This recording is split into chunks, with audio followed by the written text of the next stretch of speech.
Zion and I had been best friends for as long as I could remember. He was my closest confidant, the one person I trusted above all else. From childhood mischief to late-night talks, we shared everything. I never doubted our bond until the day he betrayed me in a way I never saw coming. When I met Ion, it felt like life had given me something extraordinary. Ion was sweet, caring, and made me feel like the most important person in the world. Naturally, I wanted Zion to meet him. I expected Zion to be happy for me, but his reaction was cold. He dismissed Ion with a shrug and said, "Hope he treats you right."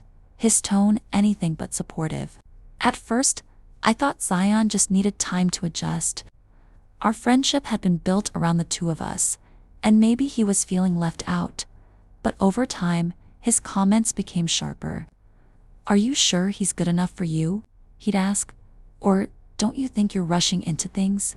I laughed it off, not wanting to overthink his words. But his attitude lingered in the back of my mind. Then things took a darker turn. One evening, while Ion and I were having dinner, he received an anonymous text. "She's not who you think she is. Ask her about her past. You're making a mistake." My heart sank. Who would send something like this?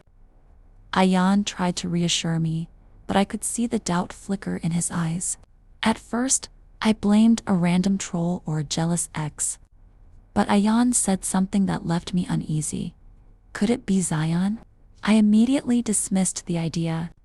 Zion would never do something so cruel. He was my best friend.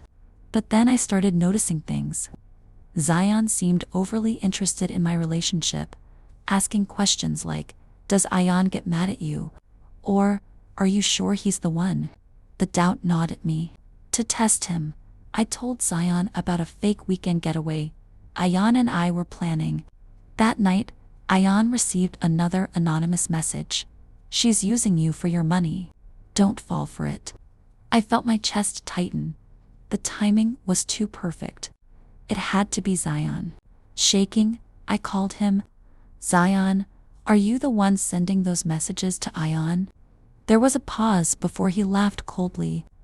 "Why would you think that?" he asked. But I pressed on, demanding the truth. Finally, he admitted it. "I did it for you. Ion isn't right for you. He doesn't love you like I do." I was stunned. He went on about how he was protecting me, and how no one could love me the way he did. It wasn't love, it was manipulation. "You don't get to sabotage my life because of your jealousy," I told him before cutting him off for good. Losing Zion felt like losing a part of myself. But real friends don't lie, manipulate, or try to control your happiness. I've learned to let go of toxic relationships, no matter how painful it is. True love, romantic or platonic, means wanting the best for someone, even if it means letting them go.